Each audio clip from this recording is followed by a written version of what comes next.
If you go looking for a Spring Boot API gateway tutorial, you will find 1,000 articles about Zool. Add the dependency, annotate with enable Zool proxy, done. Every one of them is wrong now, and not in a subtle way. Go and look at the Spring Cloud Netflix project page today. The feature list has exactly one item on it, Service Discovery with Eureka. That is it. Zool is not deprecated, it is not in maintenance, it is not there at all. Ribbon is gone. Hystrix is gone.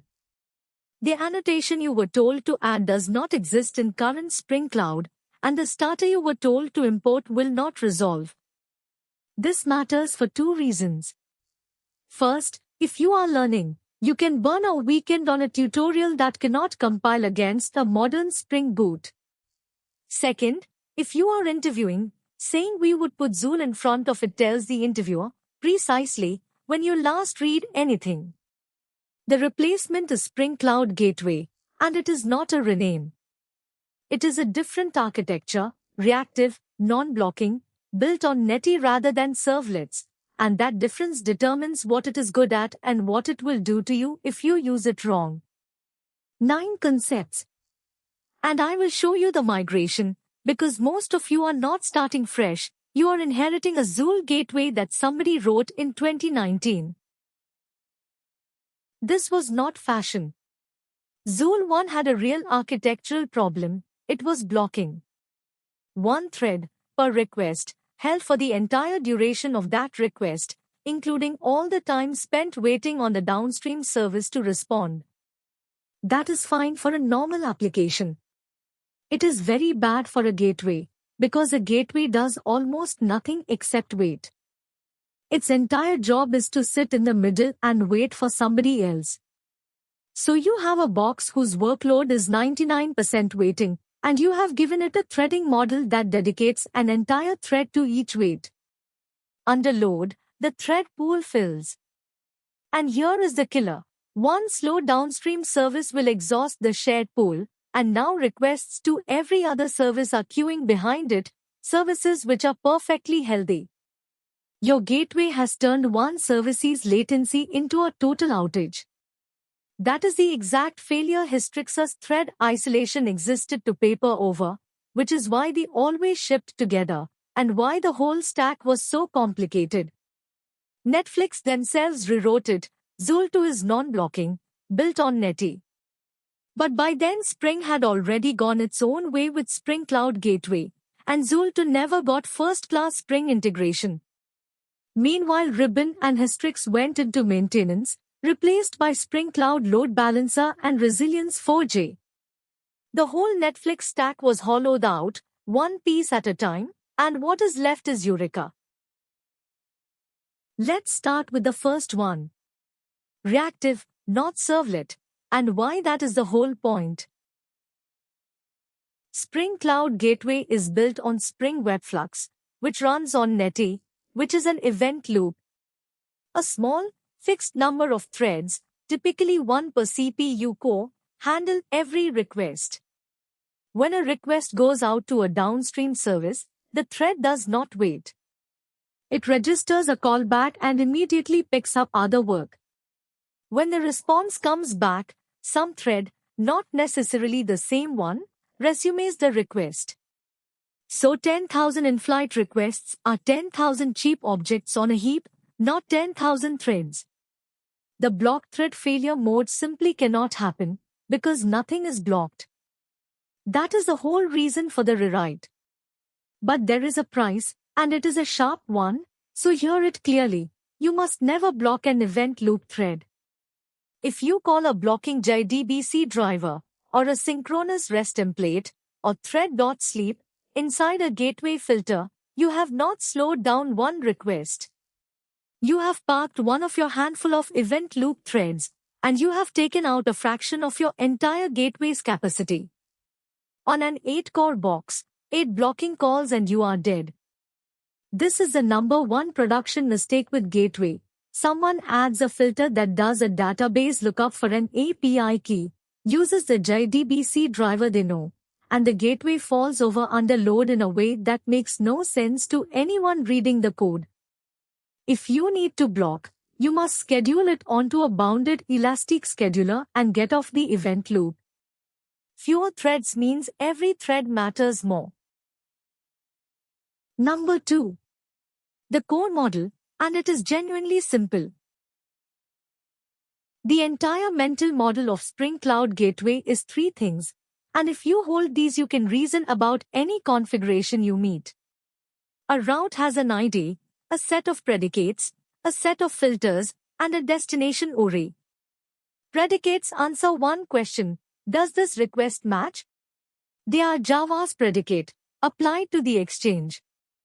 Path: does the path match /orders /**? Method: is it a post? Header: does it carry an extended header? Query: cookie, host, after, before, between for time windows, remote etc. And they compose with and. Every predicate on a route must pass. Filters answer a different question: what do we do to it? Rewrite the path, add a header, strip a prefix, retry, rate limit, break the circuit. And the URI is where it goes, either a literal address or, and this is the useful one, //order service, which means look this up in the service registry and load balance across the instances. Then routes are evaluated in order, and the first match wins, which is the source of a very common bug. A broad catch-all route declared above a specific one silently swallows it, and you sit there wondering why your new route never fires. Order matters. Put the specific ones first. Third, where the work actually happens, and the one distinction people get wrong. A filter wraps the request. Code before you call chain.filter runs on the way in, that is your pre-phase, authenticate, add a correlation ID, rewrite the path. Code inside the then block, after the chain completes, runs on the way out, the post phase, add a response header, record a metric, log the status. Same filter, both phases, and that trips people up coming from Zool, which had separate pre, route, post and error filter types. In Gateway it is one object and the phase is just where your code sits relative to the chain call. 2 kinds. A gateway filter is attached to a specific route. A global filter applies to every route automatically, and Gateway's own built-in machinery, the routing, the load balancing, the metrics, is itself global filters. So you are not extending a framework from outside, you are adding to the same chain the framework uses, and you control your position in it with the ordered interface. And here is the piece I want you to actually remember, because it is the single most common gateway bug in production. If you write a filter that reads the request body, the body is a stream, and a stream can be consumed exactly once. Read it naively and the downstream service receives an empty body, and you will lose an afternoon to that. You have to cache it with the read body predicate factory or a caching filter, so it can be read twice. Bodies are streams. Streams are consumed. Plan for it. Number 4. The feature everyone wants, and the constraint nobody mentions. The built-in request rate limiter uses a token bucket, and it keeps that bucket in Redis. 3 numbers configure it, and the third one is the one people skip. Replenish rate, tokens added per second, that is your sustained rate. Burst capacity, the size of the bucket, that is how big a spike you tolerate. And requested tokens, how many tokens this request costs, which lets you make an expensive endpoint cost 5 while a health check costs 1. Over budget, the caller gets a 429. Now, why Redis, and not just an in-memory counter? Because your gateway is not one box. It is 3 or 10 behind a load balancer.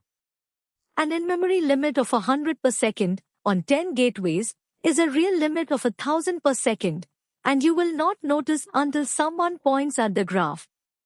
The limit must live somewhere all the gateways can see, and the check must be atomic, which is why it is a Lua script in Redis and not a getDenSet.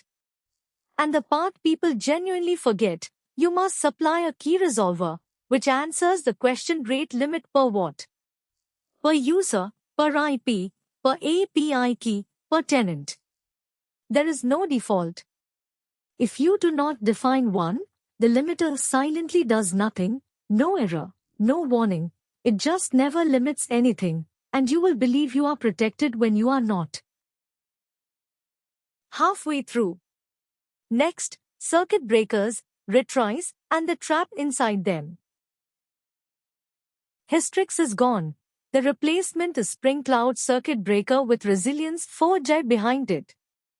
As a gateway filter, it gives you a name, a fallback URI, and a state machine, closed, calls flow, open, calls fail instantly without touching the downstream, half open, let a few through and see if it recovered. The point of open is not to protect the caller is already failing. It is to stop hammering a service that is on its knees and give it room to get up. There is also a retry filter, and here is where I need you to be careful, because retry and circuit breaker interact badly if you are not paying attention. First, only retry idempotent requests. Retrying a post that charges a card is how you charge a card twice, and the retry filter will happily do it if you list post in the methods. Second, retries multiply. 3 retries at the gateway, on top of 3 retries in the client library, on top of 3 in the service mesh, is 27 requests hitting a service that is already struggling. That is not resilience, that is a self-inflicted denial of service, and it is called a retry storm.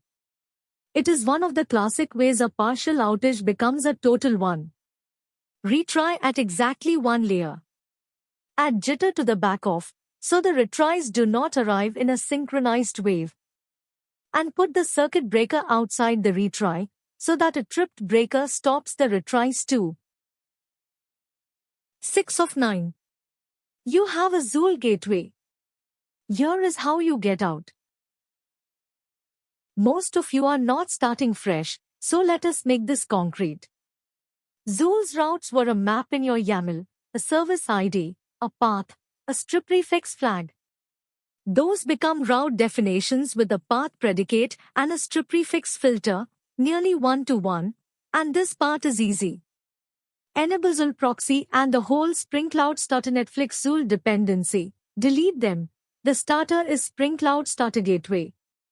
Ribbon, which did client-side load balancing, gone, replaced by Spring Cloud Load Balancer, and you get it by writing //service name as your ORI.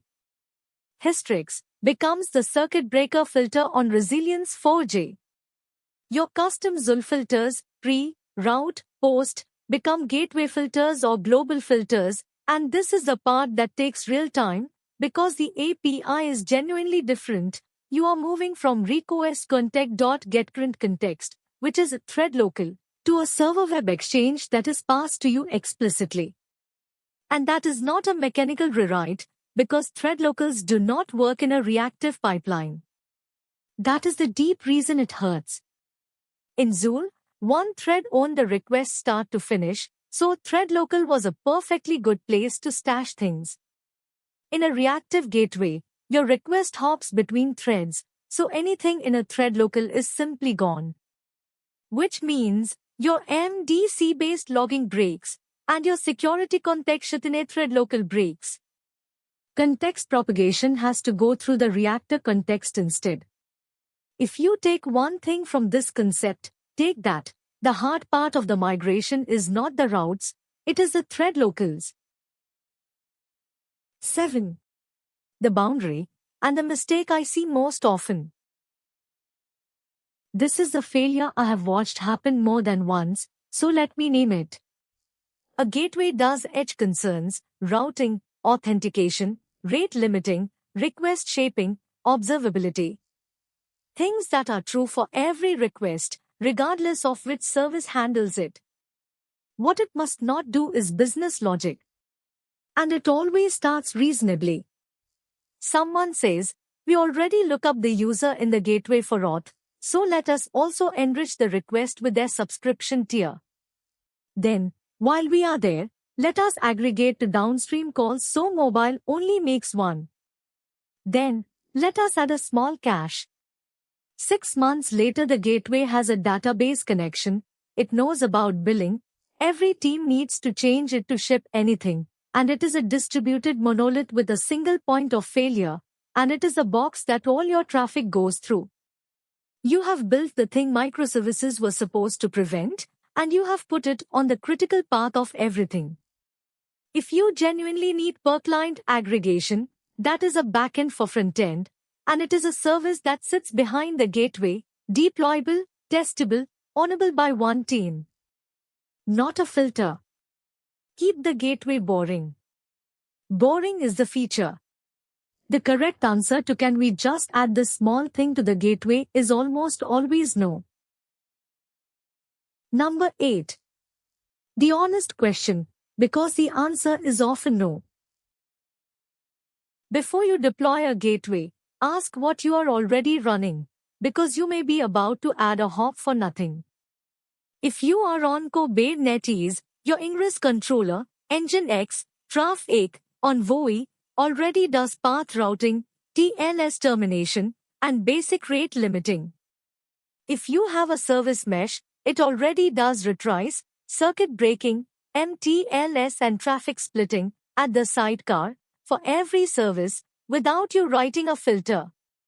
And an API gateway appliance, Kong, Apigee, AWS API gateway, does keys, quotas, and plans.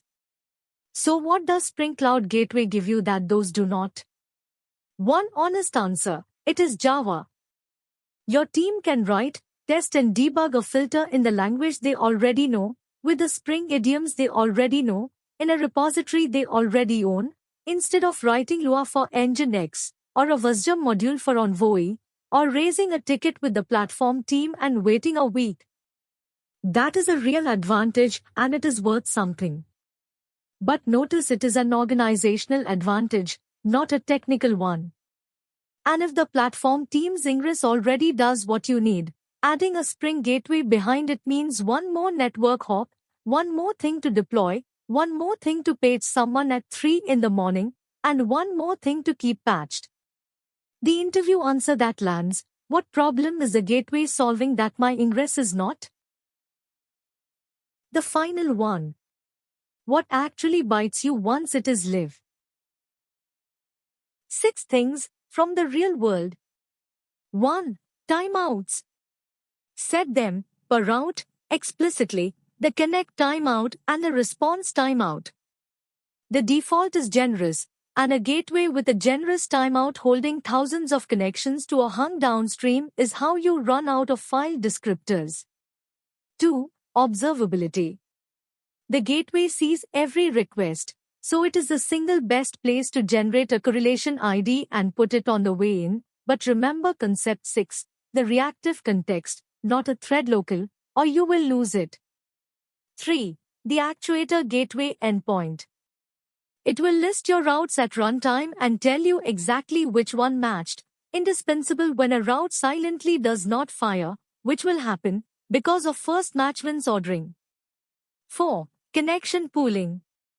Gateway multiplexes many client requests onto a pool of downstream connections, and if that pool is too small it becomes the bottleneck, and the symptom looks exactly like a slow downstream service, which sends you debugging the wrong box.